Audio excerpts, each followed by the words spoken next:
Hello again. My name is Lisa and I'm with Potsdam Institute for Climate Impact Research, where I work as part of the Weathering Risk Initiative. In this series of climate risk profiles, I will now guide you through projected climatic changes and sectoral impacts for Iraq from now until 2080.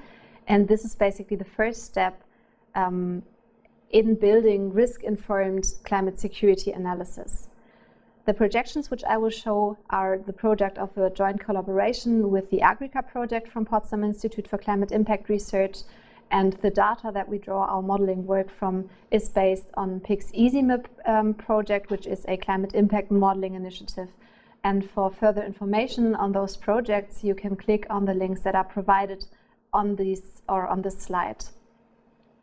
I will start this presentation by briefly explaining the plots, how to read and also interpret them, and then I will give an overview over the projected climatic changes, starting with temperature change, precipitation, and also sea level rise.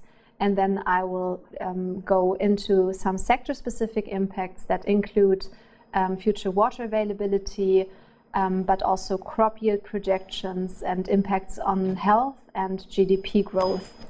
And to keep this video short and precise, I will only present some key projections, but you can find further projections in our climate risk profile for Iraq, which you can find on our homepage. I'm going to start by quickly explaining how to read and interpret the plots. So this line plot provides air temperature change projections in Iraq until 2080 under two different greenhouse gas emission scenarios that can be distinguished by color. So the blue color represents a low emission scenario called RCP 2.6 that aims to keep global warming below 2 degrees above pre-industrial period levels. And the red color represents a medium to high emission scenario that is called RCP 6. And for each color and thus emission scenario, the lines or the thin lines provide the best estimate, or in other words, this would be the median of all models underlying each projection. And then the shaded areas surrounding those lines represent the likely range and the very likely range, which indicates a probability over the projected changes of at least 66% and 90% respectively.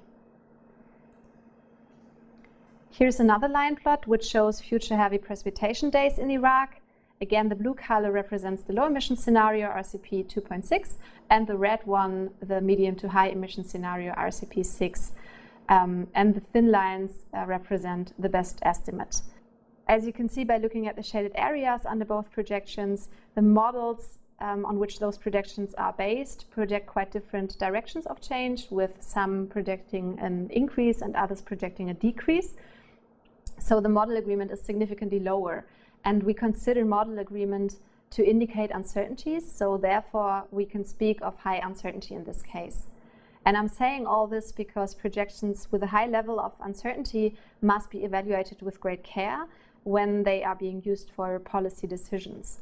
And therefore, to help you assess those provided plots, the symbol that is displayed here will always indicate when those projections are subject to some level of uncertainty. Then such map plots provide regionally explicit climate information in a spatial resolution of around 50 times 50 kilometers. Here you can see projected changes in air temperature under RCP 2.6 in the upper row, and then under RCP 6 always in the lower row. The leftmost column always provides you with the baseline period, which is usually around the year 2000. And the other columns then show the projected changes relative to this baseline period. And if you look into those projections more closely, you will discover those dots. If those dots are present, which is the case here, then this tells us that at least 75% of the underlying models agree on the sign of change depicted. So in this case, over an increase in precipitation. So this means that in this case, there's quite high certainty over a temperature increase across all regions under both emission scenarios.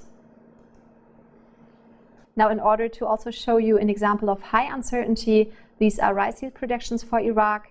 And if you zoom in here, we can see that models highly disagree on whether future rise yields will increase or decrease, as you can see by the absence of dots in most regions and under most projections.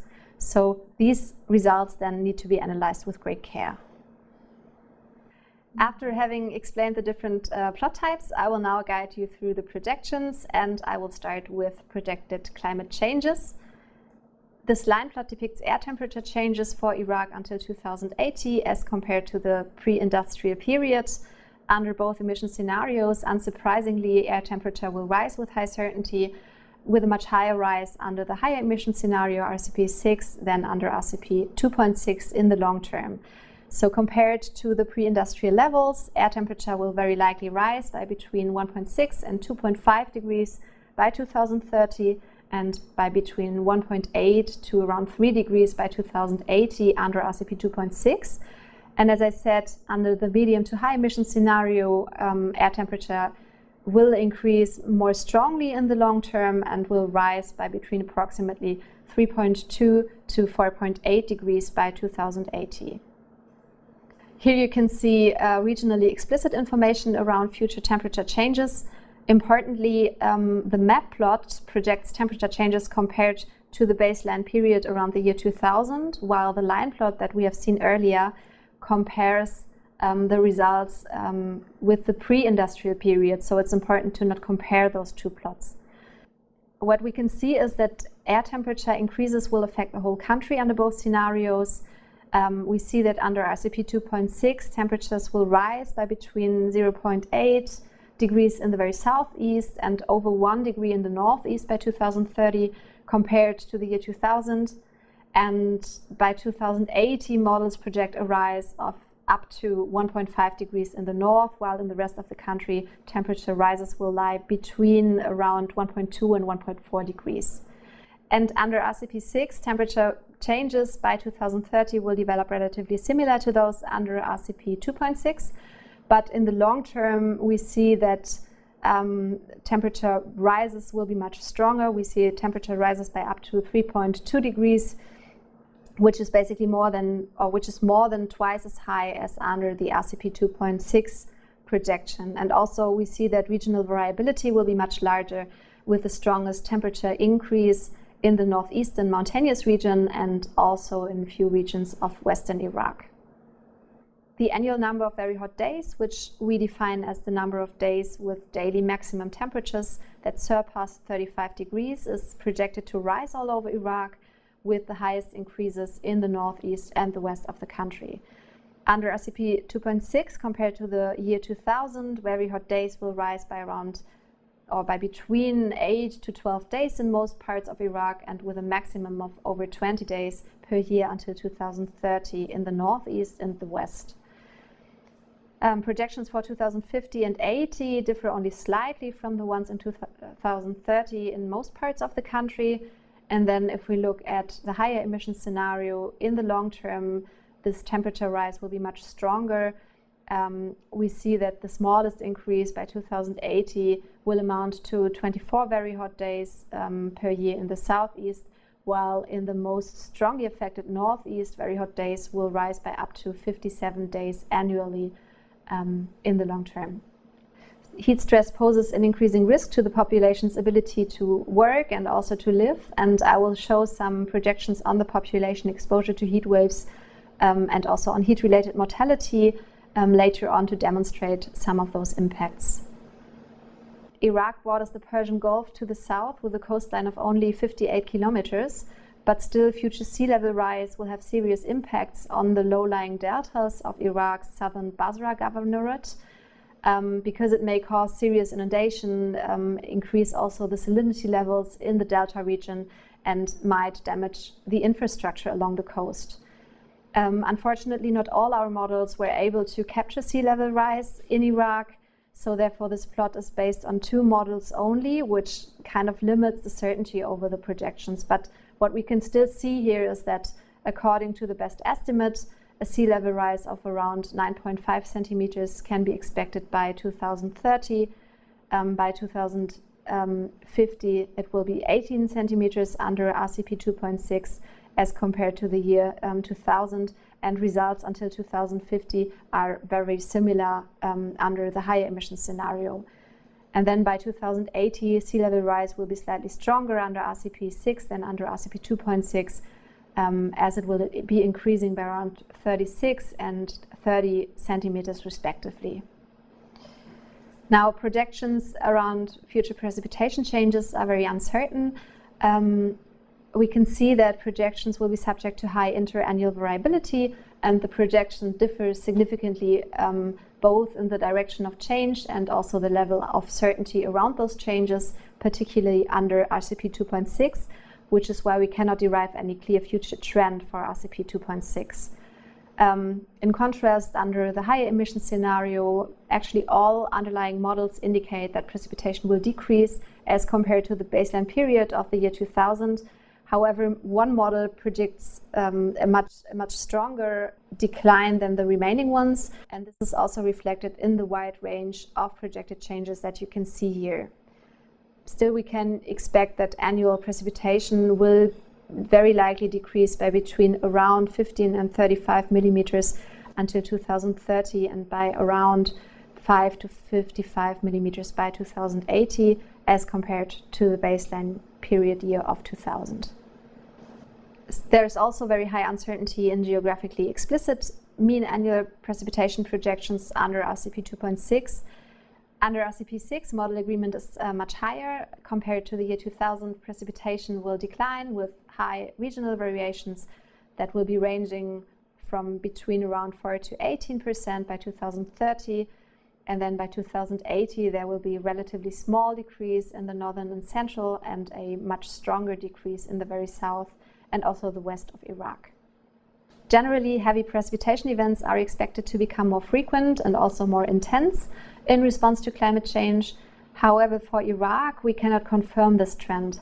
So what you can see here is the change in the annual number of days with heavy precipitation, and particularly under RCP 2.6, uncertainties over the direction of changes are very, very high, and we can see that the southeast might experience a slight increase in heavy precipitation events, and then western Iraq a slight decrease, but overall the projections do not really allow for any sound analysis. However, under RCP 6, we see that heavy precipitation events will decrease, particularly in the west and also the southeast of Iraq, where they will decrease by around 2 days a year. I'm now going to present you some sector-specific climate impacts. And I'm going to start with per capita water availability. So, as we know, Iraq already faces severe water shortages that mainly arise in consequence of reduced water inflows, but also rapid population growth and high withdrawal rates for agricultural use. And these plots that you can see here depict future water availability per person and year. So the figure on the left-hand side represents a scenario without population change, and then to the right-hand side you have a scenario that considers population change. And as you can see, future projections are highly uncertain under both emission scenarios. If we assume a constant population level, changes as compared to the baseline period will actually be rather small. But then if we include population projections into these scenarios, water availability will sharply decline, though the range of projected changes remains extremely high.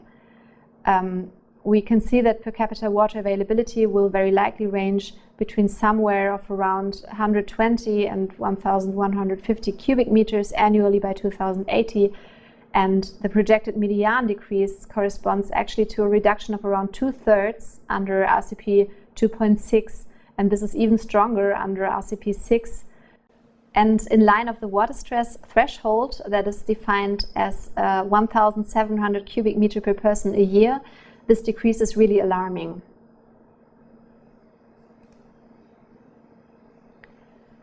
This map plot shows the changes in water availability from precipitation.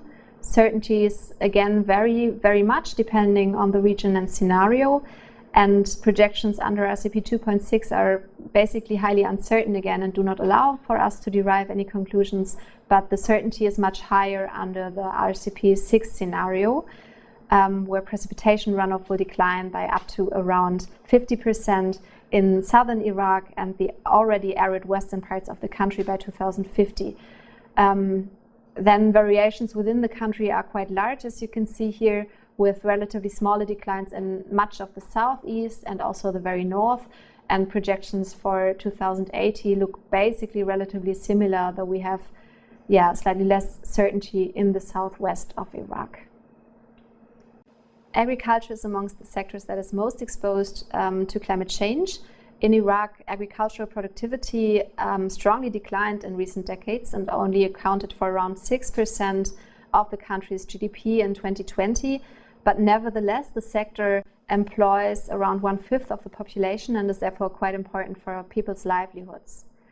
Now, the climate will impact crop yields to different extents, depending on the crops that are being grown. And here what we can see are future yields for some major crops, namely wheat, maize, and rice. And importantly, all crop projections that I will show now are considering constant land use patterns and also agricultural management practices that include, for example, irrigation and fertilizer use based on the year 2005. And those plots, I would say, show the overall yield trends quite well. So as we can see, wheat yields will increase overall in all models, despite some interdecadal variations. And then in contrast, maize yields will decrease. But for both crops, the uncertainties about the magnitude of change is very, very high and also increases with time. And then if we look into the future projections for rice yields, we cannot derive any clear trend as the uncertainties around this direction of changes are very, very high. These are the geographically explicit projections of wheat yields. As we can see under RCP 2.6, we can expect a moderate increase in northern Iraq under all timeframes. And by contrast, in parts of southeastern Iraq, those wheat yields are expected to rise by around 40% in the medium to long term. However, the uncertainty increases with time and is particularly high for southeastern Iraq. And then under RCP 6, modeling uncertainty is much higher, particularly in the short to medium term. The long-term projections suggest a continuous increase in yields, which will be highest in parts of central and eastern Iraq. But as I said, these results are very uncertain and should be treated with great caution. Maize yields will decrease under all scenarios and timeframes, with a significantly stronger decrease along the eastern border of Iraq than in the rest of the country. Until 2030, yields will shrink relatively similar under either projection, and the overall decrease, despite regional variations, will be quite small. While maize yields under RCP 2.6 will only slightly change between 2030 and 80, the RCP 6 projections show a much stronger decline in the northeast by 2080. And here again, for the projection of the rice yields, we can see that the different models underlying the regionally explicit projections again show different directions of change, and the uncertainty is so high across all timeframes and also scenarios represented that this does not allow us to derive any conclusions. As I said earlier, rising temperatures and the increase in the number of very hot days will also have severe health implications. So this plot here shows the exposure of the population to heat waves at least once a year. And we can see that under both scenarios, heat wave exposure will strongly rise, though modeling uncertainty around the magnitude of increase is large and also increases with time. Depending on the scenario, we can still say that between 12 and 36% of the population will very likely be exposed to heat waves by 2030, and that by 2080, this exposure will very likely rise to between 20 and almost 60%, again, depending on the scenario. But the best estimate under RCP 6 even projects that almost half of the population will be exposed to heat waves by 2080. And then with rising temperatures and also heat wave exposure, we can also see that heat-related mortality will strongly rise. We can expect around 3 heat-related deaths per 100,000 people a year by 2030 under both scenarios.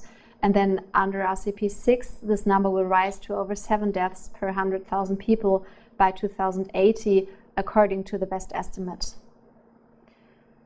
Furthermore, the exposure of the Iraqi GDP to heat waves, which you can see on this plot, will substantially rise. All models project an increase in GDP exposure, though there is a high modeling uncertainty around the magnitude of increase. By 2050, models project that between roughly 20 and 45% of the GDP will be exposed under both scenarios, and then uncertainties strongly rise from there on, while the best estimate under the low emission scenario stabilizes at around 17% after 2050. Under RCP6, the best estimate projects an increase of around 45%. So this was a run through the most important climatic changes and sectoral impacts in Iraq, and I think it became quite clear that Iraq, that is already a politically very fragile state, is highly susceptible to future impacts of climate change. And to enhance climate resilience in the future, we really need to start scaling up risk-informed and anticipatory action and adaptation measures that are based on comprehensive climate impact projections, such as the ones that we have just shown here. And in this context, it's then also important to consider the uncertainties that come with such projections. For more information around the projections and also the methodology we used in our projections, please have a look at our homepage where you can find all the information, or of course you can also just reach out to us. So thank you for watching.